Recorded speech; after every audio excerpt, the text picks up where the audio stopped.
Kabanata 2571. Tinitingnan ng military advisor ang sarili sa salamin. Hayaang kumilos si Huang Xie sa ngalan ng bansa. Ang mga salita ng military advisor ay nagpaningning sa mga mata ni Su Rui. Oo, imposibleng lunokan ni Huang Xie ang hiningang ito.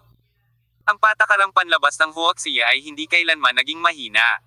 At lalo itong humihigpit, kung tutuusin. Isa na ngayong makapangyarihang bansa ang Huang Xie. Bagamat taglay pa rin ito ang titulong developing country, ngunit yaong wala sa mga tinatawag na maunlad na bansa ang nang-ahas na hamakin ng China. Huwag na tayong magsabi ng iba, sa negosyo lang, ang Huang Xie capital ay umatake sa lahat ng dako, kaya maraming western capital predator ang kailangang umatras. Kung napakalakas mo sa negosyo, hindi ka maaaring maging mahina sa militar. Hindi ba natin sinasamantala ang inang bayan? Napangiti si Su Rui, at pagkatapos ay ibinigay niya ang sagot. Siyempre hindi, isang ngiti ang dumating. Kaya, iminumungkahi ko na gawin mo ang tawag na ito ngayon, inaasahan kong gawing Bar Isles na bakal itong De France Island, pinapasok lamang, hindi pinapayagang lumabas. Pumapasok lang, hindi lalabas. Kahit na ang tono ng mga salita ng strategist ay napakagaan, ito ay puno ng malakas na kumpiyansa. Kasama nila si Huang Xie, naniniwala ako na hindi na makakalipad si Marshall nang nakadikit ang kanyang mga pakpak sa pagkakataong ito. Itinuturing ni Marshall si Su Rui bilang isang tinag sa mata at isang tinag sa laman. At hindi makapaghintay na maalis ito. Gayunpaman, sa kabilang banda, ayaw din ni Su Rui at maging ng Huang Xie na maayos na umalis si Marshall mula sa isla ng De France. Kung babalik siya sa base camp, maaari niyang patuloy na pukawin ang mga kaguluhan sa buong mundo, at hindi bababa sa kalahati ng mga hegemonic na patakaran na itinalaga niya ay makakasakit sa pambansang interes ng China. Kaya, ayon sa hatol ng tagapayo ng militar, kahit na hindi sabihin ni Su Rui, hindi malalamon ni Huang Xie ang hininga na ito, at ang mga pinuno ay tiyak na gagawa ng matigas na paninindigan. Walang sino man ito ay makakasakit sa mga mamamayan ng Huang Xie, kahit na sila ay nasa ibang bansa. Hindi masyadong nagdalawang isip si Su Rui, at agad na kinuha ang kanyang mobile phone at tumawag para tumawag. Chief, may itatanong ako sayo, sabi ni Su Rui. Nang marinig ang tawag ni Su Rui, tumalikod ang military advisor at pumasok sa kwarto. Sa oras na ito, isang sakit ang nanggagaling sa kanyang likod. Ang sakit na ito ay hindi ito ay seryoso. Ngunit ginawa nitong hindi komportable ang mga tao. Alam ng strategist na oras na upang baguhin ang dressing ang surgical wound sa likod ay nangangailangan ng dressing. Nitong mga nakaraang araw, si Su Rui ang dumating para tulungan siyang tapusin ang gawaing ito, ngunit sa pagkakataong ito, maaaring tawagan ng strategist si Victoria o Daniel Sharp at ang iba pa para tulungan siya. Gayunpaman, ang mga tagapayo ng militar ay hindi sanay na ilantad ang kanilang mga likod sa harap ng iba. Kahit na sila ay nasa parehong kasarian. Mula sa puntong ito, mas handa niyang hayaan si Su Rui na tulungan ang kanyang sarili. Pagkatapos ng lahat, ang huli pagkatapos ng ilang araw ng pagsasanay, maaari itong ituring na isang pamilyar na kalsada. Inabot ng 5 minuto si Su Rui para matapos ang tawag. Pumasok siya sa kwarto at sinabi sa military advisor, naging mas maayos ang mga bagay kaysa sa inaakala namin. Ang resultang ito ay talagang sa inaasahan ng militar. Master, hindi ko talaga alam kung gaano kahaba ang utak mo, paano ito madaling gamitin. Taos-pusong sabi ni Su Rui. Kung hindi dahil sa pag-aayos ng military advisor, hindi ito maiisip ni Su Rui. Sa tulong ni Sito Yuankong, napabuti niya ang kanyang pagiging epektibo sa pakikipaglaban sa malaking margin. Kapag nagsasagawa ng mga gawain, mas aasa siya sa kanyang sariling puwersa, ngunit sa halip ay iiwan niya ang mga diskarte na dati niyang magaling. Pagkatapos ng lahat, kahit na ang utak ni Su Rui ay hindi maikukumpara sa isang military advisor, siya ay tuso din, at ito rin ay isang masamang ideya na mahuli ang mga tao. Huwag mo akong purihin, isang araw tayong hindi magkakilala. Ang strategist ay umiling ng walang magawa at nakangiting sinabi. Gayunpaman, ang bagay na ito ay napakahirap ding gamitin. Ayon sa aking paghuhusga, kung hindi makaalis ng maayos si Marshall, tiyak na hihingi siya ng dialogue. Kailangan niyang magbayad ng malaki para makaalis. Inula ng strategist ang pagtatapos ni Marshall. Hindi mahirap hulihin siya, ngunit ang mahirap ay panatilihin siya sa islang ito magpakailanman. Kung gagamitin ng China ang bansa kung sapilitin silang lumalapit sa pangalan ng pamilyang Marshall. Gagamit din ng pamilya Marshall ng hindi mabilang na puwersa para mamagitan. Ang kanilang kapangyarihan ay lampas sa imahinasyon. Kaya ang hula ng militar na tagapayo ay karaniwang malapit sa huling resulta. Pero gusto ko siyang patayin. Tinabi ni Surui na may singkit na mga mata. Ang mga gastos na iyon ay karaniwang ilang transaksyon sa pambansang antas, at walang kinalaman sa Surui. At ang kanyang tunay na ideya ay napakasimple, iyon ay upang bayaran si Marshall. Hindi ba niya naisip na kaya niyang kontrolin ang lahat? Hindi ba niya naiisip na kaya niyang kontrolin ang buhay ng maraming tao? Tingnan natin kung kaya niyang kontrolin ang sarili niyang buhay. Oo. Marahang iginalaw ni Marshall ang kanyang bibig. Na naging sanhi ng daang libong tao sa De France na mahulog sa kaguluhan. At ang kaguluhang ito ay nagdulot pa ng libu-libong pagkamatay. Ito ang buong buhay, lahat ng nabubuhay na tao, tulad niyan, at si Marshall ang may kasalanan ng lahat ng ito. Pagkatapos niyang magbayad ng ilang presyo para sa deal, tinapik niya ang kanyang puwitan at umalis. May ganito bang magandang bagay sa mundong ito? Talaga bang hindi niya kailangang pasanin ang kaukulang responsibilidad para sa buhay ng 10,000 libon? Tao at ang paglikas ng daan-daang libong tao. Siyempre, naiintindihan ng strategist ang mood ni Surui, umiling siya. Ang taong ito ay tinatawag na bakal na tandang ng maraming tao. Ngunit hindi niya kailanman ilalagay ang kanyang mga interes sa unang kabanata. Maraming tao ang magsasabi na ang mga bata lamang ang makakapagsabi ng tama at mali. At ang mga matatanda ay maaaring magsabi ng mga interes. Gayunpaman, sa bagay na ito, tiyak na kumikilos si Rui na parang bata, at ito ang kanyang pinakamalaking kinang na punto at ang pinakakaakit-akit na bagay, hindi ba? Palaging panatilihin ang orihinal na intensyon, laging panatilihin ang dugo, laging bata. Sa mga mata ng military advisor sa oras na ito, naramdaman pa niya na nagniningning si Surui. Kung gusto mong panatilihin ang Marshall magpakailanman, maaari naming baguhin muli ang plano. Pagamat medyo mahirap, hindi naman imposibleng makamit ang layunin, sabi ng strategist. Salvatore, salamat. Hindi na kailangang mag-usap ng labi sa pagitan ng mga kasama, halos tiyak na ganap na susuportahan ng strategist si Surui. So magalang, nakangiting sabi ng sarhento. Napakabuti at nakabalik ka. Tinapik ni Surui ang balikat ng military division gamit ang dalawang kamay. Gayunpaman, ang pagkilos na ito ay tila medyo hindi nakikiramay, hindi tinatrato ang tagapayo ng militar bilang isang babae sa lahat, ngunit bilang isang kapatid. Sugatan pa rin ang balikat ng sarhento. Tinampal siya ni Surui ng ganito, at napabuntong hininga siya sa sakit. Nang makita ang eksenang ito, hindi na makapaghintay si Surui na sampelan ang sarili. Kumusta ka? Nakikita mo na ang aking memorya ay talagang napakalakas. Walang sinisisi ang strategist ano ang ibig sabihin ni Surui, tumawa siya. Mayroon kang napakahalagang bagay na gagawin para sa akin ngayon. Ano? Tanong ni Surui. Palitan mo ang dressing. Nang sabihin ito ng strategist, unti-unting lumitaw ang isang layer ng pamumula sa kanyang magandang mukha. Natutuwa akong tumulong. Si Surui ay tumawa at nagbiro, sa pagkakataong ito maaari ko nang ipagdiwang muli ang aking mga mata. Naantig ang pisngi ni Xiaofei sa sinabi ng commander. Kinuyam niya ang kanyang mga kamao at pinalo ang dibdib ni Surui nang hindi man lang namalayan.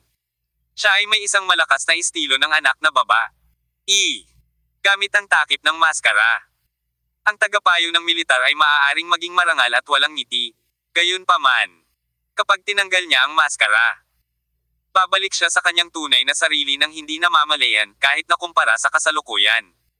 Ilang taon na ang nakalilipas, medyo hindi ako bukas palad, magtatagal para masanay. Napakurap si Surui at nang-aasar na sinabi, magsimula na tayo, kasamang kagandahan. Come in when I call you in. Naglakad ang counselor papasok sa kwarto, uminit na ang pisngi niya na parang nilalagnat. Sige, nagbiro si Surui, mas mainam na pagtakpan ng mas mahigpit. Nang marinig ito, hindi napigilan ng strategist na tumingin muli kay Surui. Malinaw. Pagkatapos tanggalin ang kanyang maskara, ang makukulit na lalaki na ito ay palaging gustong magbiro tungkol sa kanyang pagkakakilanlan ng babae. Para sa puntong ito, ang tagapayo ay walang magawa, ngunit ito ang kanyang kahinaan. Pagdating sa kwarto, dahan-dahang hinubad ng tagapayo ang kanyang pangitaas na damit, at saka bahagyang hinubad ang kanyang pantalon. Buksan ito ng kaunti para malantad ang vertebrae ng buntot, may sugat pa rin doon. Best choice kasi ang itsura at figure ng military division kaya nakakakilig talaga ang style niya. Puno ng pangakit. Ibinaba ang kamay na nakaharang sa kanyang dibdib at tiningnan ang sarili sa salamin, biglang nakaramdam ng pagkasilaw ang military advisor. Nitong mga nakaraang taon, palagi siyang nakadamit bilang isang lalaki para ipakita sa mga tao. At kapag siya ay naliligo tuwing gabi ay tahimik niyang tinitingnan ang kanyang katawan sa salamin ng ganito, at tanging sa oras na ito, maaalala niya iyon. Babae talaga siya. Sa bahagyang buntong hininga, sumili ang ngiti sa mukha ng commander. Ang buntong hininga na ito ay tila tungkol sa mga nakaraang taon, at ang ngiti na sumunod ay nauugnay sa hindi mabilang na mga araw sa hinaharap.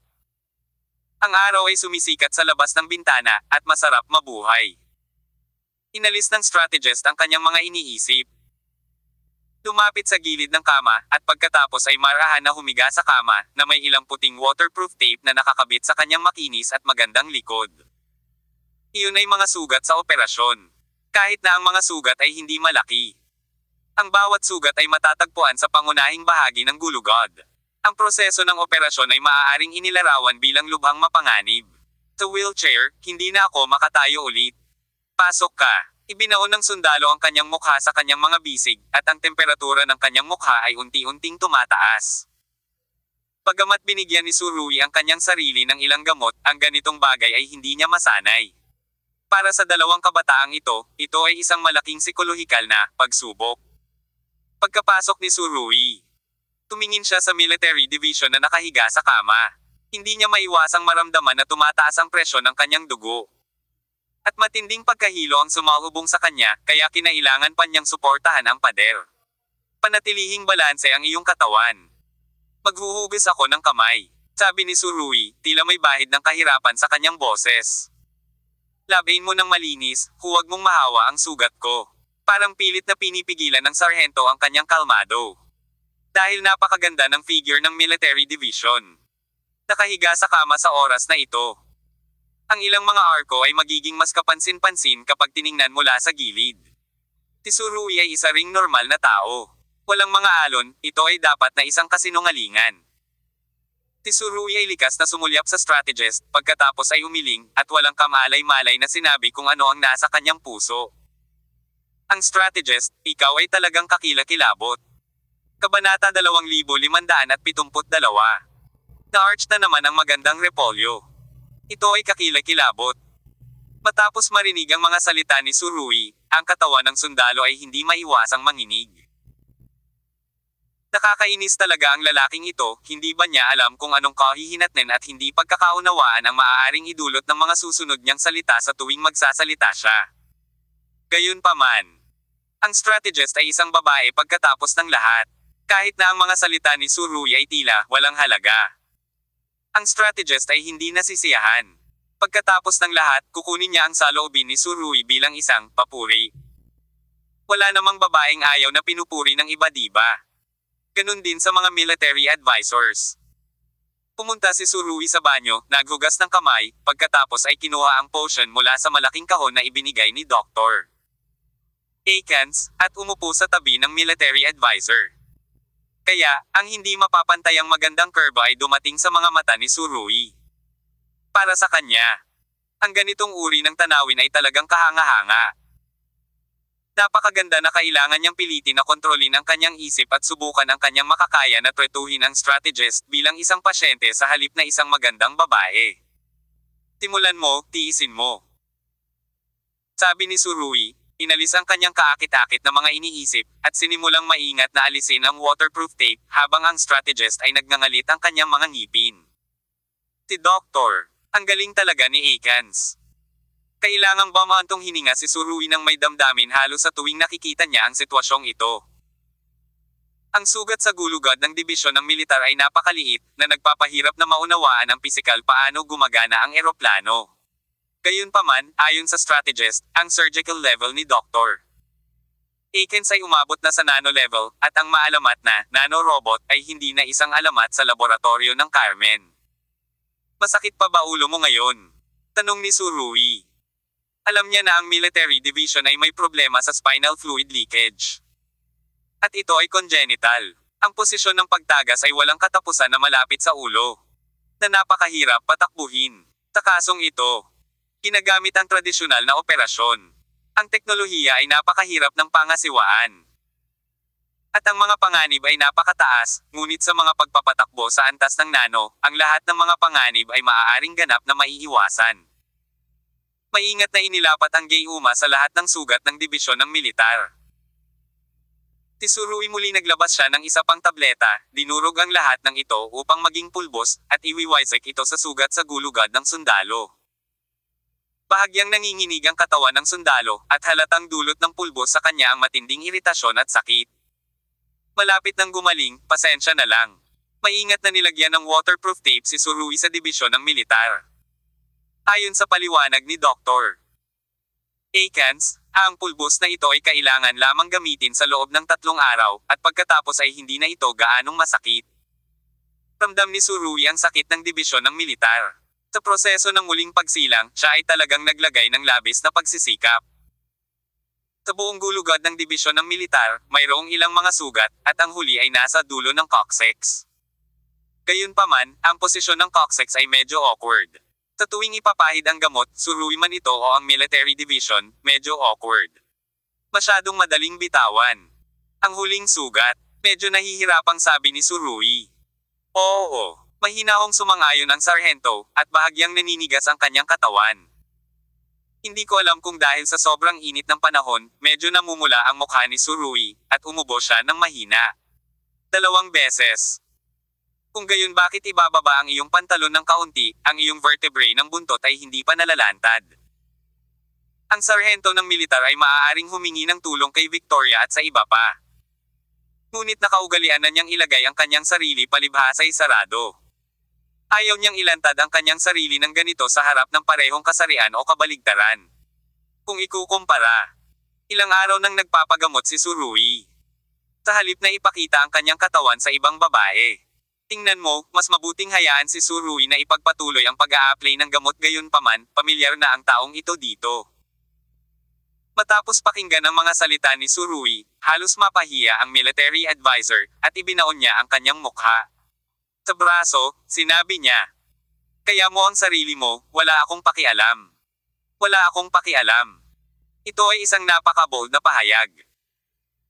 Siyempre, hindi ito nangangahulugan na gagawin mo ang anumang gusto mo, gamit ang mga kasanayan ng isang military advisor, kahit si Surui dare na kumilos ng walang kaparerekan.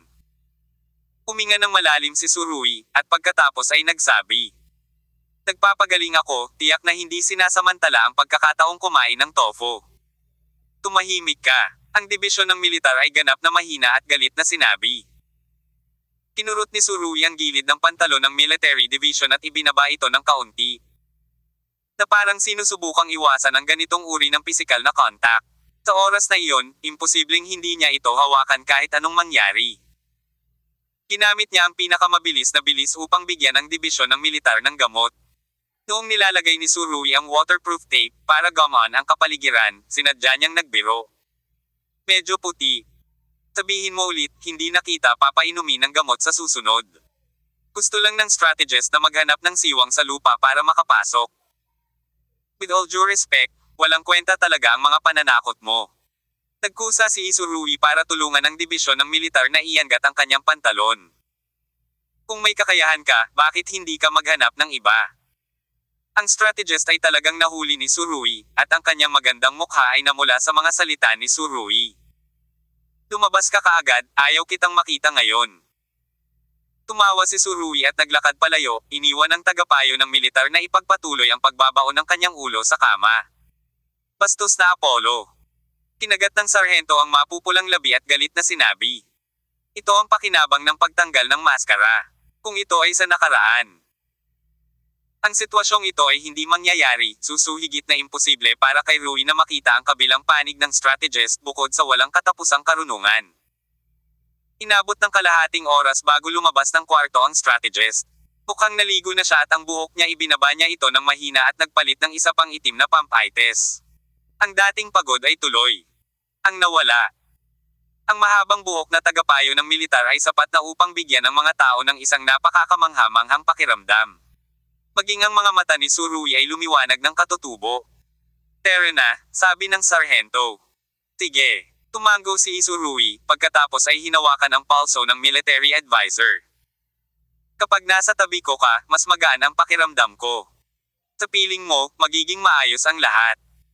Magsuot ka man ng maskara o hindi, ikaw ang aking tagapayo sa militar."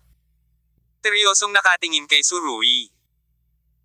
Ang hitsura sa kanyang mukha, ang military advisor ay bahagyang naantig, at ang mga sulok ng kanyang mga labi ay dahan-dahang itinaas, na nagpapakita ng nakakaantig na ngiti. "Palagi akong naririto. Ayos lang." Hindi na nagsalita pa si Surui, bagkus ay lumabas siya ng magkatabi kasama ang military advisor. Pagkaraan ng 10 minuto, mahigit 100 elite na mandirigma mula sa Temple of the Sun ang nagtipon, at pagkatapos ay lumipat patungo sa Divrin, hanggang sa kailaliman ng West Island. Actually, hindi naman sila mahirap umalis sa isla ngayon. Ang mga barkong pandigma ng Huaxia ay maaaring magayos ng mga barko upang tumulong sa isang tawag lamang sa telepono. Gayunpaman, pinili ni Surui na gawin ang kabaligtaran, pumunta sa direksyon. Alam niya ang gusto ng puso niya. Ang kaginhawahan at kasiyahan ay wala sa kanya sa sandaling ito. Upang matupad ang kanyang mga layunin, hindi siya natatakot sa panganib. Bilang karagdagan, ngayong may military advisor sa kanyang tabi, mas kumpiyansa si Surui. Sa mata ng maraming tao, ang kanyang aksyon sa pagkakataong ito ay isang solo, ngunit sa katunayan, ito ay upang akitin ang kaaway na umatake. Gusto niyang samantalahin ang pagkakataong hawakan si Marshall ng mas matagal. Kung si Marshall ay lumipad palayo sa islang ito ngayon, tiyak na hindi siya mapipigilan ni Surui, ngunit, sa karakter ng lalaking ito, hahayaan ba niya ito? Malinaw na hindi. Sa huling salungatan sa bansang Fields, ang mga aksyon ni Surui ay lampas sa inaasahan ng lahat. At si Marshall ay hindi maaaring maging handa. Ngunit sa pagkakataong ito ay iba. Kung walang kumpiyansa na manalo, sa pagkakataong ito ang isang mapagmataas na tao ay hindi bibisita sa defense ng personal. Sa kasong ito, kakaharapin pa rin niya ang pagkatalo, at sa kanyang karakter, tiyak na hindi siya magkakasundo. Sa makatuwid, si Surui at ang military advisor ay tumataya na ang Marshall na ito ay gagawa ng huling ditch effort. Ito ay para sa mukha, para sa dignidad ng pamilya Marshall. Masyadong malayo ang impluwensya ng layout ng defense. Sa sandaling matagumpay, ang impluwensyang magkakaroon nito ay hindi maisip. Ang kabiguan ni Marshall ay magkakaroon ng malubhang epekto sa kanyang prestihiyo. Baka masira pa ang katayuan ng pamilya. Hanggat nagpasya si Marshall na ibalik ang kanyang mukha, darating ang pagkakataon para kay Surui at sa military advisor. "Pagkaalis ko dito, sasamahan ko si Victoria sa UK," sabi ni Surui sa tagapayo. Si Surui ang personal na nagmaneho ng kotse. At ang opisyal ng militar ay umupo sa co-pilot. Noong una, inayos ni Surui na maupo sina Junko at Daniel Sharp sa likod ng kotse. Ngunit walang sinabi ang dalawang babae. Oo, syempre, higit sa lahat dahil hindi sumasang-ayon ang tinek na ulo na si Daniel Sharp, ngunit handa si Junko na sundin ang utos ni Surui. Sa makatuwid, walang pagpipilian si Surui kundi ayusin ang dalawang dilag sa kanyang sasakyan. Gayunpaman, sa mga mata ni Zhou Xianwei at ng iba pa, ang pag-uugali na ito ay nangangahulugan na ang kagandahan ay dapat monopolyo ng isang tao. Ibig kong sabihin, papalapit na lahat ang mga babaeng ito. At natural na hindi maiiwan si Victoria. Kahit hindi siya magkusa na sabihin ito, bahala na ang military advisor sa kanyang emosyon. Sa oras na ito, mas mahina si Victoria kaysa dati. Talagang ina-authentic ang boss namin. Si Zhou Xianwei ang nagmamaneho ng kotse sa likod at galit na sinabi kay Mata. Mabuti kung siya na lang ang magsama ni Daniel Sharp at ang babaeng Oriental. Bakit kailangan niyang dalhin ang military advisor? At any rate, we have been with the military division for so many years, hindi ba natin mabibigyan ng pagkakataon na mag-chat pa? Hindi naglakas loob si Mata na magreklamo tungkol kay Surui tulad ng ginawa ni Zhou Xianwei, at wala siyang pakialam dito. Natatakot ako sa tingin mo ay maganda ang commander, tama ba? Nagtaas ng kilay si Zhou Xianwei. Paano ito posible? Napakababaw ko bang tao? Nakangiting sabi ni Mata, sa tingin ko, pero kung gusto mong makipag-chat sa opisyal ng militar, natatakot ako na ayaw makipag-chat sa iyo ng mga tao. Tinabi ni Zhou Xianwei na hindi nasisiyahan. Bakit?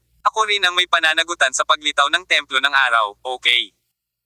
Kahit gaano kakagwapo, walang kwenta. Napakunot noo si Mata kay Zhou Xianwei. Ang military division ay isang magandang babae na maaaring magdulot ng sensasyon saan man siya magpunta. Ngunit siya ay incognito sa kanyang tabi sa loob ng maraming taon, hindi mo pa ba naiintindihan ang kanyang iniisip? Nang marinig ito, hinawakan ni Zhou Xianwei ang kanyang ilong at galit na sinabi. So, ano ang posibilidad para sa kanila? Wala akong sinabi. Agad na tiningnan ni Mata ang ilong at puso, at tumigil sa pagbibigay pansin kay Zhou Xianwei. Labis na nanlumo si Zhou Xianwei. Nako, isang repolyo na maraming tubig ang sasaksakin na naman ng aking kuya. Pagkababa pa lang ng boses niya ay may biglang humirit ng ilang beses sa harap ng sasakyan. Kabanata 2573. Pinapatay ng mga paro-paro ang bagyo. Bahagyang nanlamig ang ekspresyon ni Victoria nang marinig niya ang mga salita ni Surui. Dahil, bago ito, hindi pa ito sinabi ni Surui sa kanya. Kaya naman, isang malalim na pakiramdam ng init ang bumuhos mula sa kaibuturan ng aking puso. Oo, negosyo niya ang negosyo niya, di ba?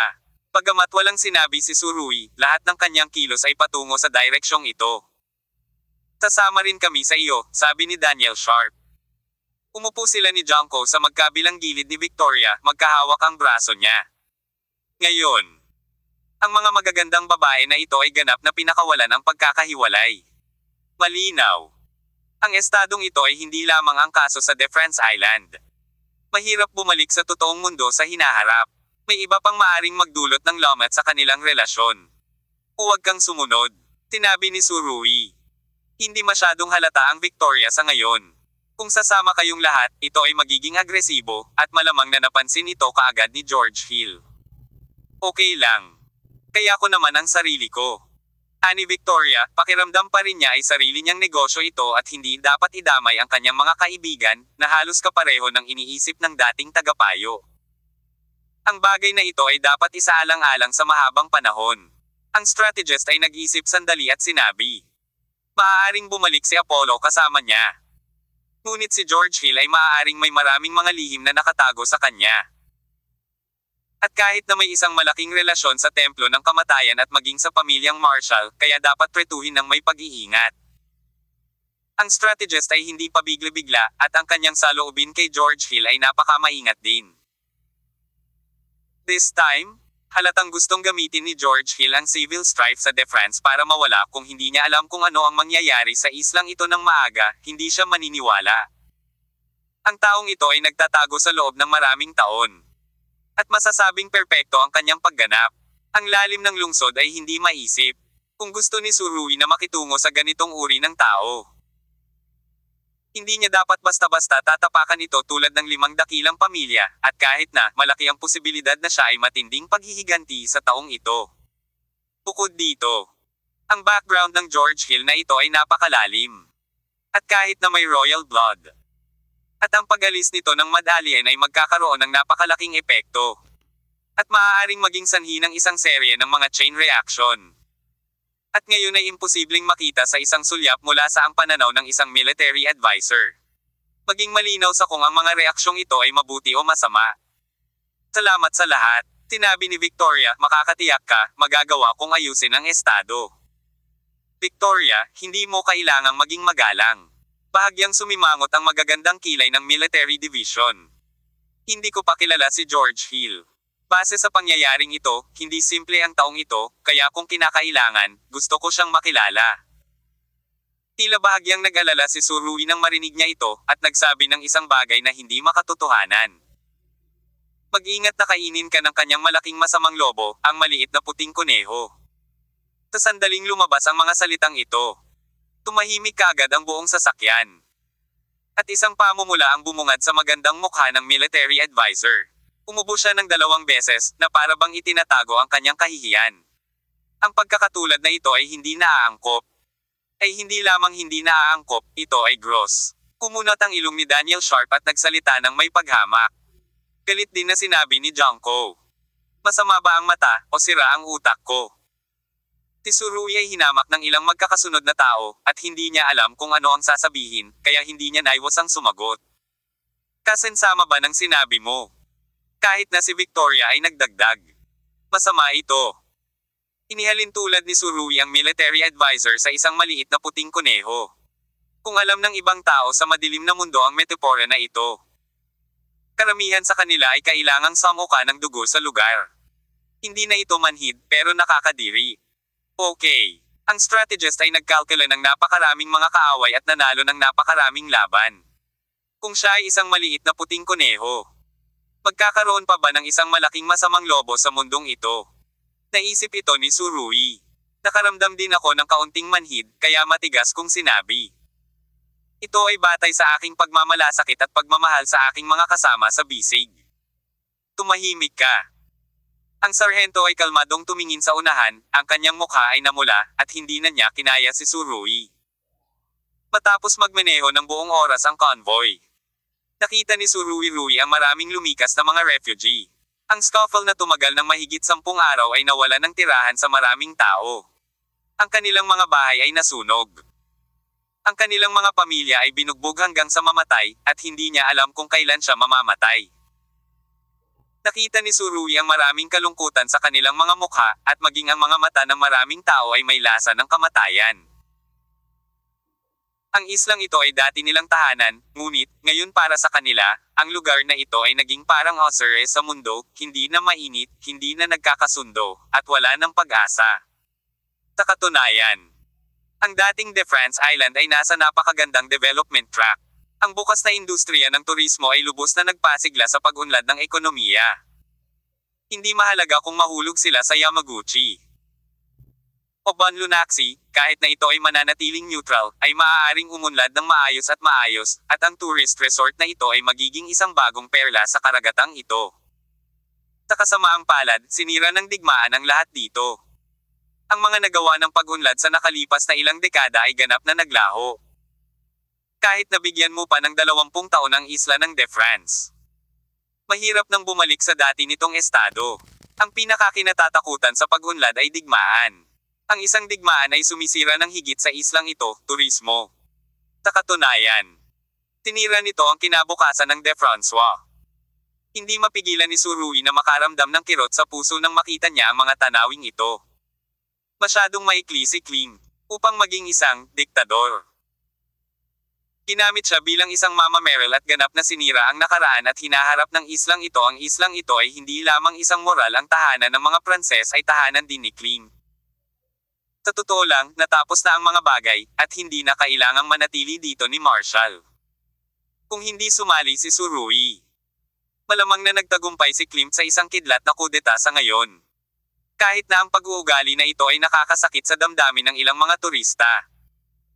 Ang panandaliang pagsasara ng bansa ay hindi sapat upang harapin ang sitwasyong ito. Ang turismo at pang-ekonomiyang negosyo ng isla ay isang mapangwasak na dagok. Gayunpaman, ang mga bagay ay naantala ng higit sa 10 araw. Ang buong De France Island ay binugbog at nasira. At ang mga puso ng mga tao ay nagkalat. Ang islang ito ay wala pang dekada. Oras na para magpahinga at magpagaling, at huwag mo nang isipin na bumalik sa orihinal na taas.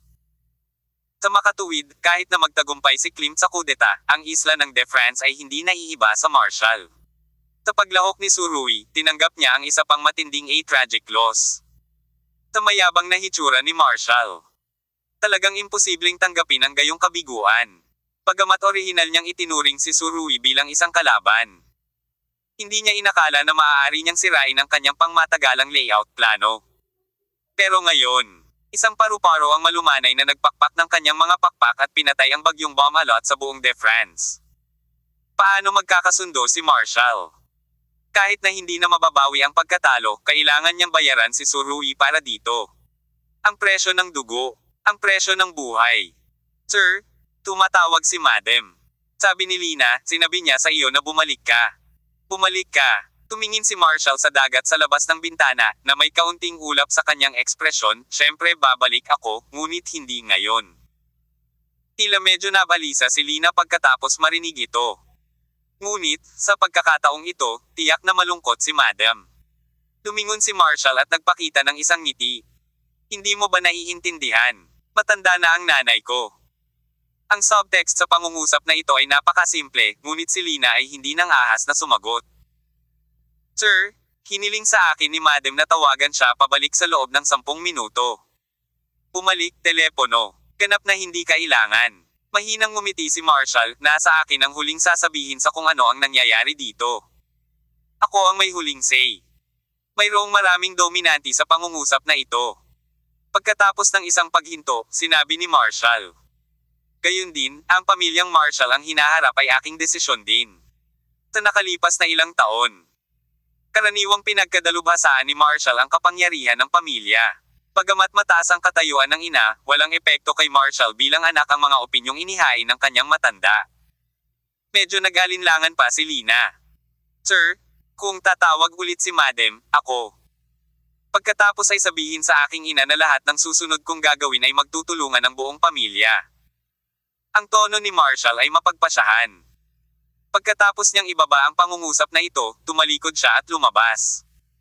Gusto mo ba ng buong kooperasyon ng pamilya? Napatingin si Lina sa likod ng asawa, puno ng pag-aalala ang mga mata. Ang kasalukuyang sitwasyon sa De France ay medyo halata, at walang saysay na manatili dito, ngunit si Mr. I at Tsurugi ay malinaw na nasa kawit. Ang pag-alis sa oras na ito ay nangangahulugan na ang buong laro ay matatalo. Ito ay isang katotohanan na ang isang mapagmataas na Ginoo ay ganap na hindi ring tanggapin. Gayunpaman, ano ang magiging kahihinatnan ni Mr. Habang nagdadalawang isip si Lina, biglang tumunog ang phone niya. Sa pagtingin sa numero, mapait niyang sinabi. Wala pang 10 minuto, mukhang mas balisa si Madam kaysa sa akin. Sa oras na ito, pinangunahan ni Tsurugi ang mga piling mandirigma ng Temple of the Sun, at malapit na silang makarating sa Gobernador Palace sa De France. Nasa loob daw ngayon si Klimt. Ang pagkamatay ni Major Sus ay nangangahulugan na nawala si Klimt sa suporta ni Marshall, na isang mapangwasak na dagok sa kanya. Bagaman maraming mandirigma ang nasa ilalim ng mga kamay ni Klimt. Isang malaking bahagi sa kanila ang namatay sa digmaan ng Autrisayon kasama ang iba pang 2 tribo.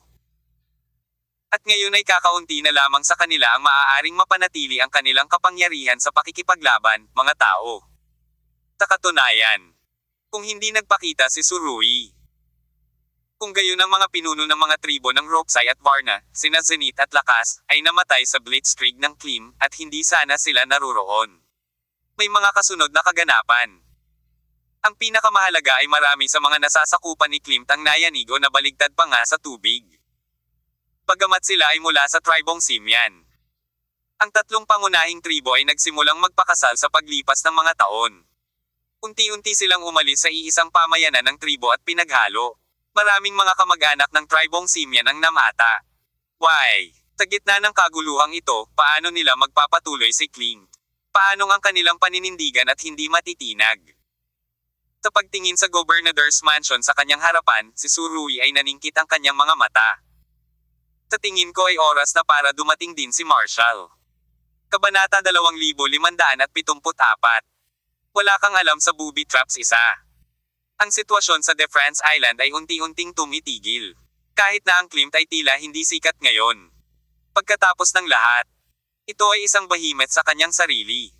Mahirap kalabanin ang 2 major clans na pinamumunuan ni Knight na pinagsama kaya't hindi natalo na parang bundok ang kasalukuyang Klimt. Siyempre, ito ay isang bagay ng oras din. Ang gusali ay unti-unting nagsimulang magpakita ng mga palatandaan ng pagbagsak. Panginoong Gobernador, lumikas na tayo, huwag kang damaykit sa palasyo ng gobernador na ito. Sa inayos at maningning na palasyo ng gobernador, sinabi ng isang kawani kay Klimt. Sa oras na ito, si Klimt ay nakasuot ng uniforming militar at mukhang isang medieval general.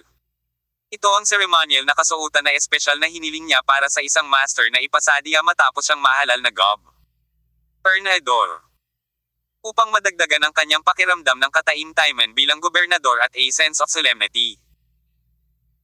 At, Ayon sa dating pangitain ni Klim, naisipan pa niyang magsuot ng ang damit na ito para lumahok sa presidential inauguration ceremony na gaganapin sa malapit na hinaharap.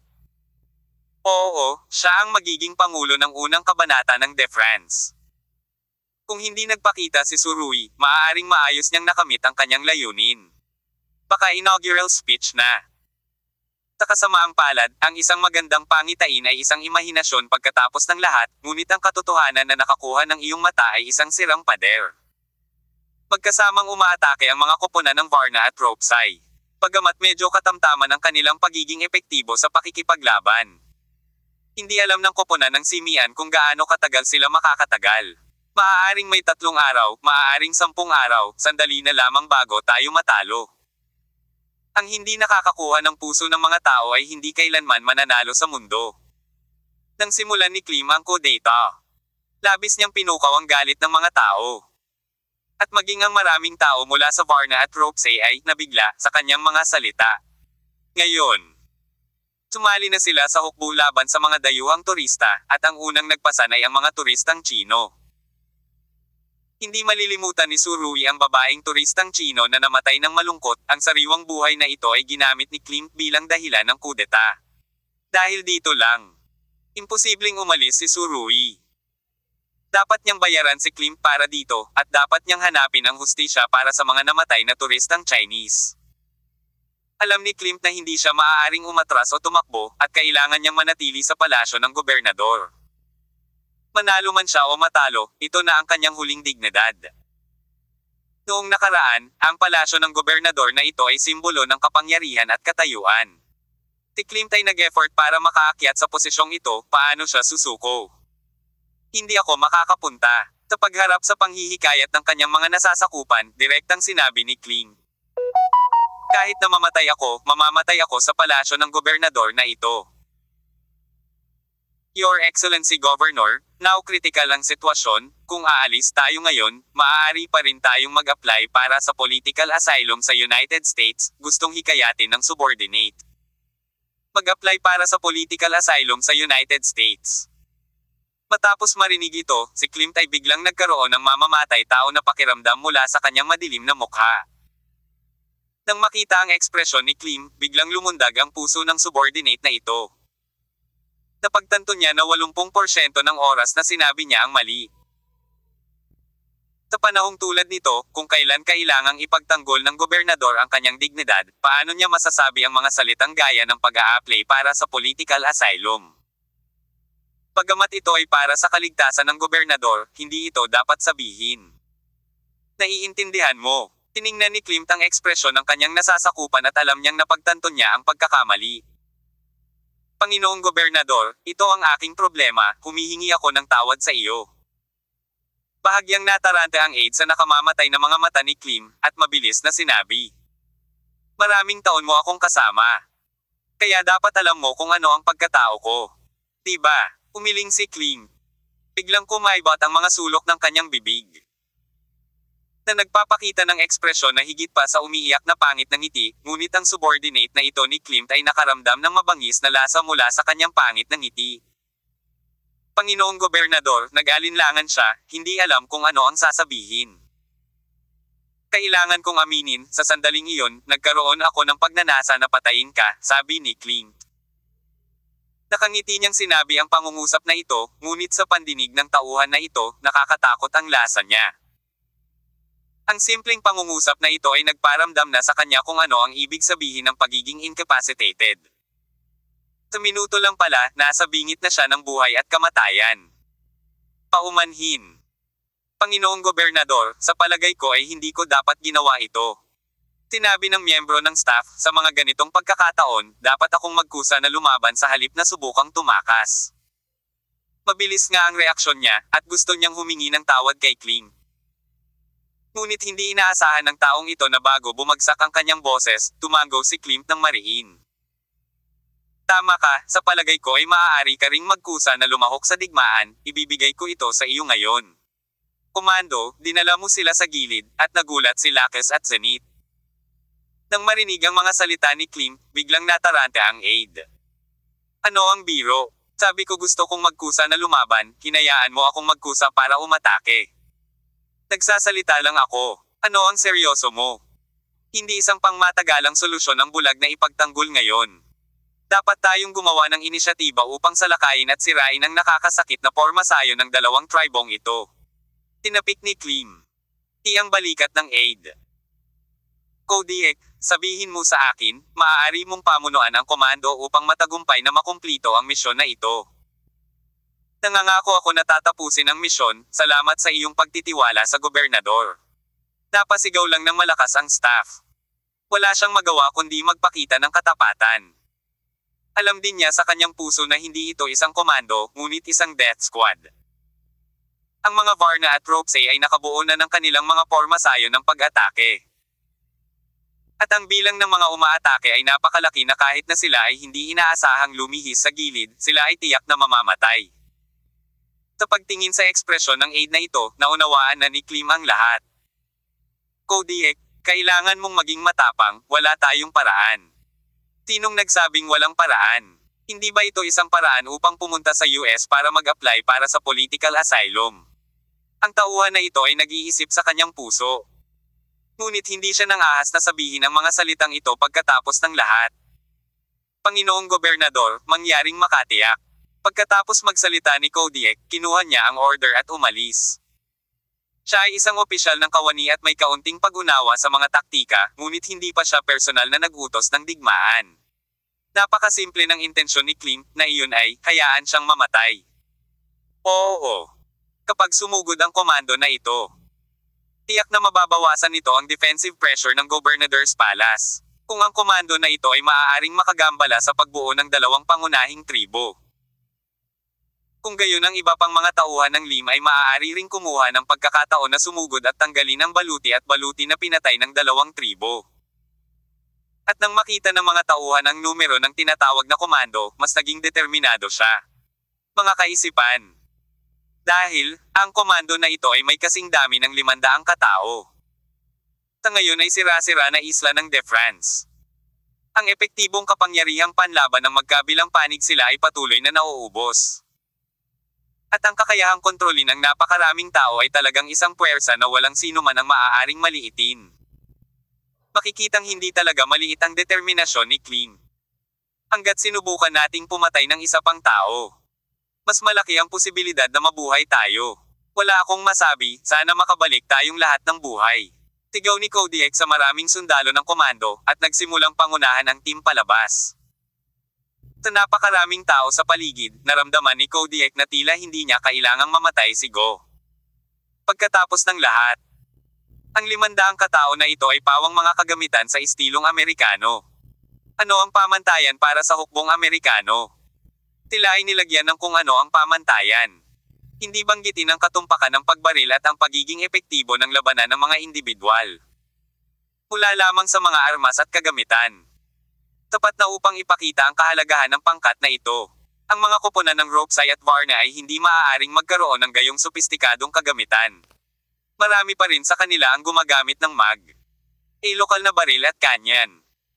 Malaki talaga ang pag-asa ni Klim para sa komando na ito. Habang mas malayo ang pasikot-sikot, sinusubukan naming icot-in mula sa likurang mga tadyang hanggat maaari at isa-isang tamaan ang mga ito. Sorpresa! Unti-unting naging puno ng kumpiyansa si Kodiak. Marahil ang kanyang pangkat ng 500 katao ay maaaring ganap na ibalik ang takbo ng labanan. Gayunpaman, ang katotohanan ay hindi kailanman naisip. Napakasimple. Dahil hindi napansin ni Kodiak na mahigit 100 metro sa gilid ng kanyang koponan. Maraming teleskopyo ang maingat na nagmamasid sa lahat na nagbibigay sa kanila ng malawak na tanawin ng kanilang koponan.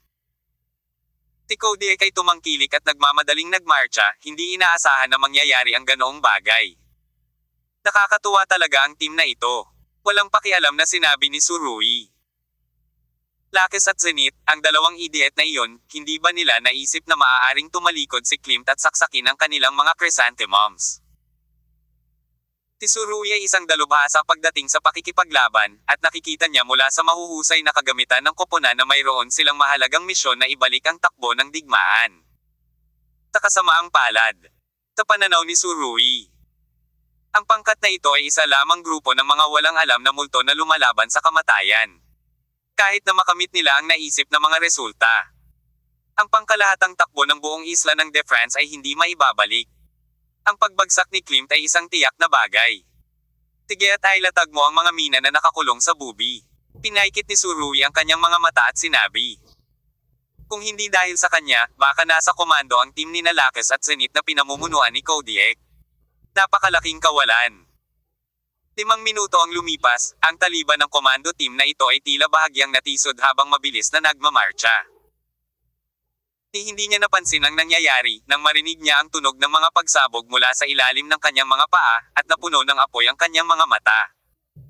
The next second, wala siyang alam. Kabanata isang booby trap ang pinasabog at ang sumunod na pagsabog ay isang kadena. Dahil, ang taong ito ay nagpasabog ng isang solong minahan sa kabanata na isang serye ng mga mina.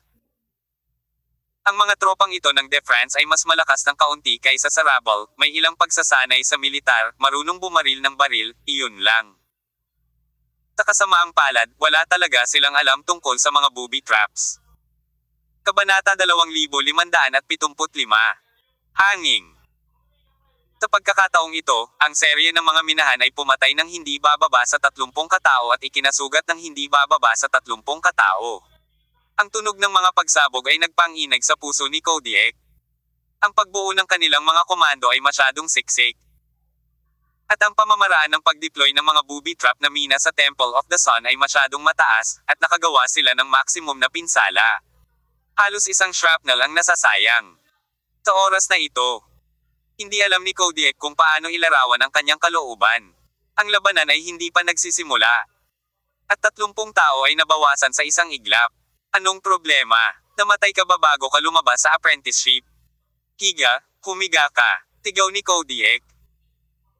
Ang mga komando ay nataranta, lahat ay nagmamadaling humiga sa lupa at ang kanilang mga ulo ay nasa kanilang mga ulo, sa takot na ang mga shrapnel ay muling saysabog ang kanilang mga sarili. Katutubo na nadama ni Kodiak na ang serye ng mga mina na ito ay hindi dapat ang kapangyarihang labanan na dapat taglayin ng dalawang pangunahing tribo. Kung tutuusin, sa kanyang palagay, walang pinagkaiba ang sandatahang lakas ng dalawang tribo sa rabble. Nagbaril pa sila. Kung hindi ka makatawag, paano mo maiintindihan si Bray? Kung hindi dahil sa mga tao mula sa dalawang pangunahing tribo, sino ang minahan sa akin? Sa pag-iisip tungkol dito, isang napakasamang premonition ang biglang bumangon sa puso ni Kodiak. Tingnan mo, mag-ingat ka sa paligid. Sumigaw siya. Gayunpaman, lahat sila ay ganap na nalantad sa nguso ng Sun Temple, at ang gayong mga babala ay walang silbi maliban sa psikolohikal na kaginhawaan. Pinaikit ni Surui ang kanyang mga mata at sinabing, mabilis na desisyon.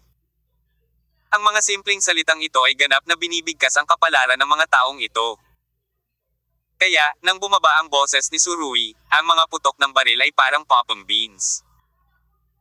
Ang bilang ng mga tao sa Sun Temple ay 1/5 lang ng team ni Kodiak, ngunit lahat sila ay maaaring 1 hanggang 10. Ang pambubugbog na ito ay nahulog mula sa langit, at ang mga komando ni Klimt ay binugbog. Takot na sila sa sunod-sunod na pagtama ng kidlat. Ang alam lang nila ay nagtatago sila sa lupa habang nakatalikod ang mga ulo at puwitan. Nais lamang nilang iligtas ang kanilang sariling bow. Ay, kalimutan mo na iyon.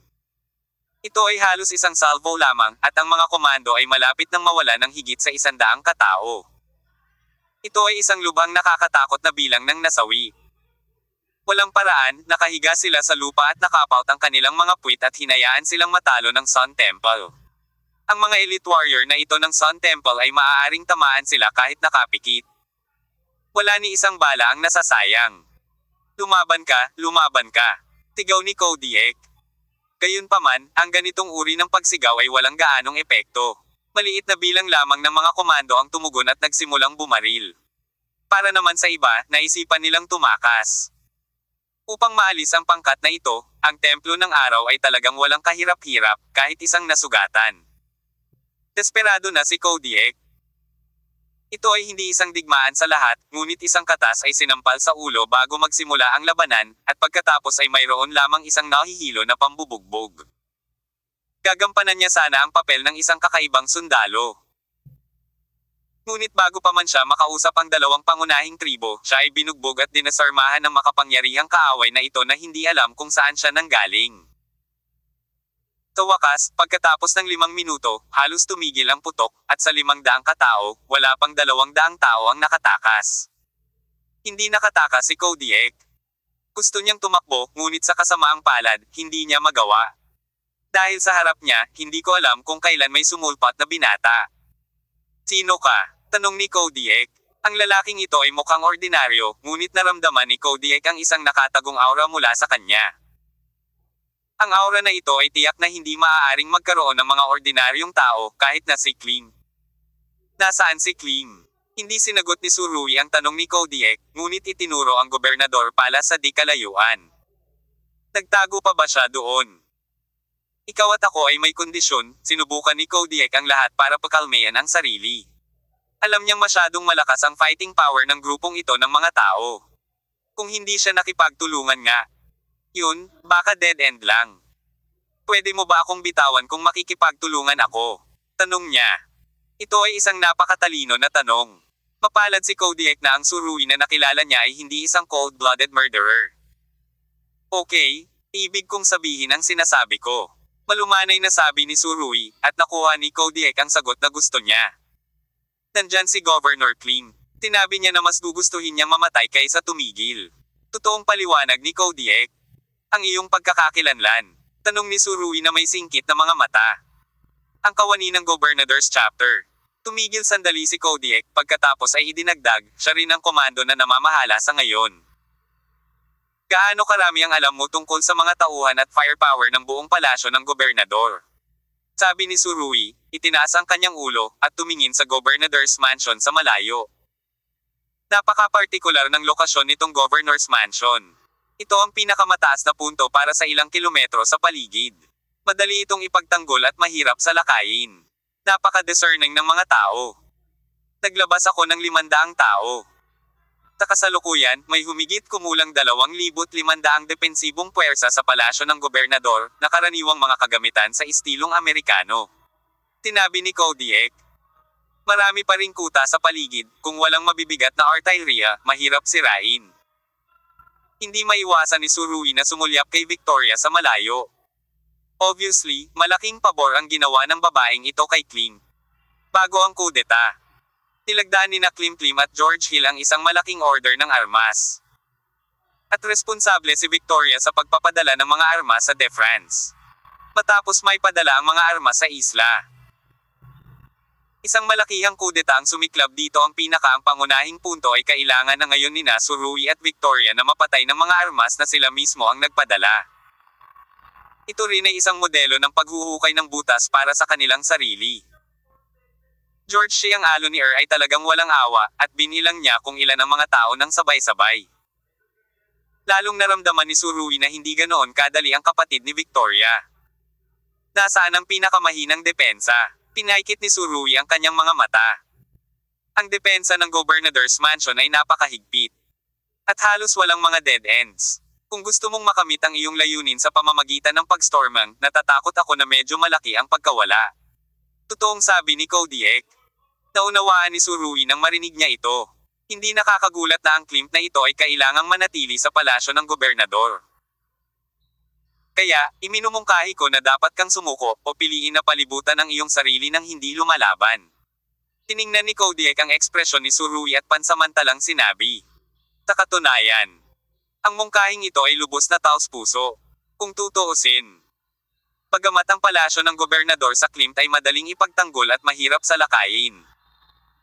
Malaking problema rin para sa 2,000 taong ito ang kumain at uminom. At ang araw-araw na pagkonsumo ng pagkain ay napakalaking bilang. Kung ang Gobernador Mansion ay napapaligiran upang hindi makapag-supply ng mga supply mula sa labas ng mundo, hanggang kailan niya ito masusuportahan? Ito ang pinaka-labor saving at pinakaligtas. Gayunpaman, ang sagot ni Surui ay higit na lumampas sa inaasahan ni Kodiak.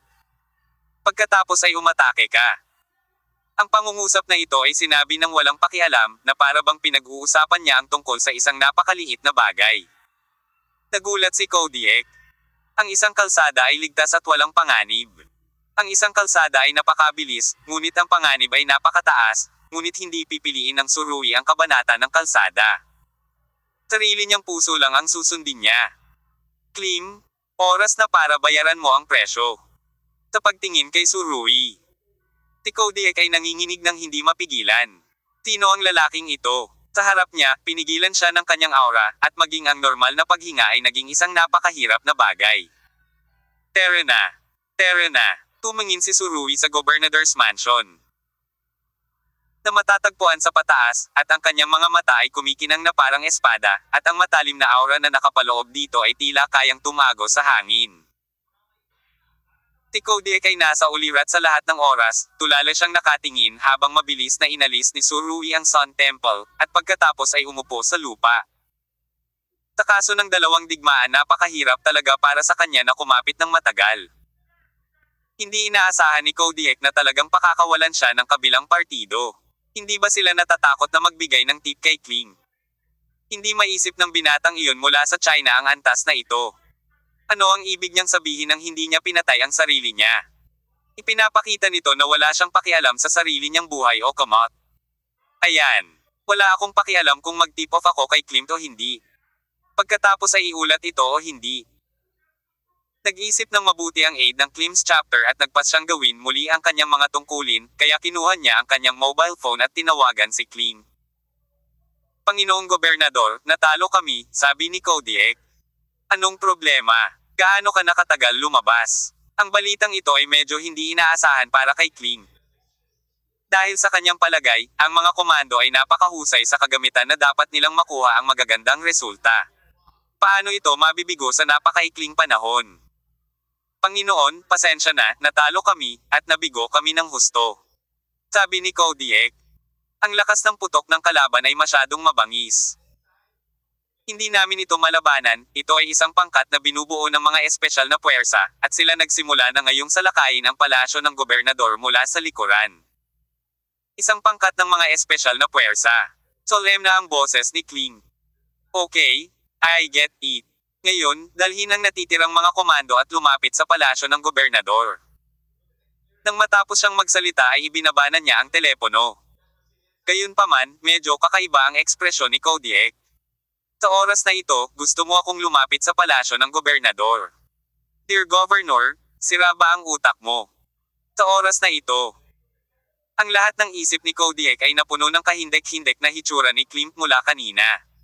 Naalala pa niya na kung hindi siya nag-react ng mabilis ay dito na siya namatay.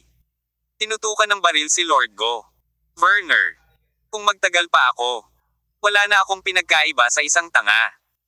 Pagkasabi niyan, pinatay ni Kodiak ang telepono, itinapon ito, at tiningnan ng malalim ang Governor's Palace, kung saan siya nagtrabaho ng maraming taon. Umiling tayo ng higit pang pagpapala. Tinatayang sa pagkakataong ito ay isang palm na.